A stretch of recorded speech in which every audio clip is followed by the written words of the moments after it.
Well, when I was not even in high school, I actually joined the Science Fiction Book Club because I saw an ad in the back of Analog magazine, if I remember correctly. But from there, I thought it would be fun to be able to paint someday for the book club, but I didn't know how any of that worked, so I just put it out of my head.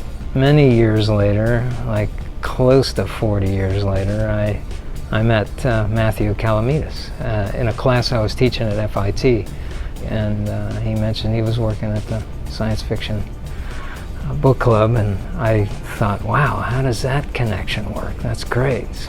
But it took a little time to find the right project, but then I got a call from Matthew, and we started working together.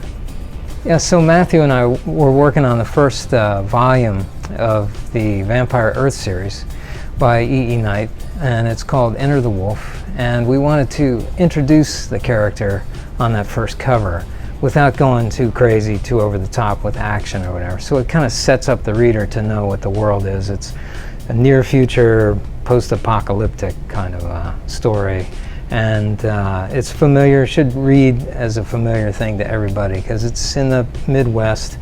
Things are kind of blown out, and there's a threat by alien vampires that come to the Earth. So it's basically not going over the top with too much action. We just wanted to show that character and get right to him first. The next thing in line was the second volume, which is Way of the Bear. And we wanted to ramp it up just a little bit to show that we're now halfway through the series or deep into the series. But we did a lot of thumbnail sketches together, talking with Matthew about what he needed and what they wanted to show. We kind of blended a couple of these together to come up with this final thumbnail that then went to the final sketch.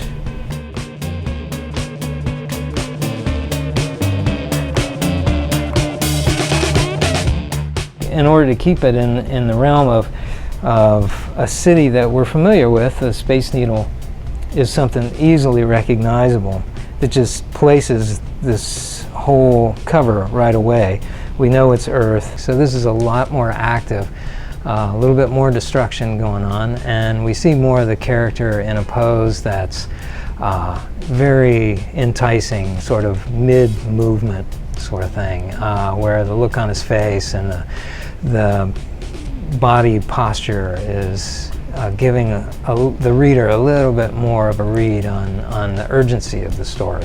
From here, there's a lot more story left, and I suspect there'll be another volume of 3 coming up, and I'll be working with Matthew to develop that visual a little further into the story so we can give a little bit more character reveal on the cover and a little bit more of what's going on in the whole overview of the main story.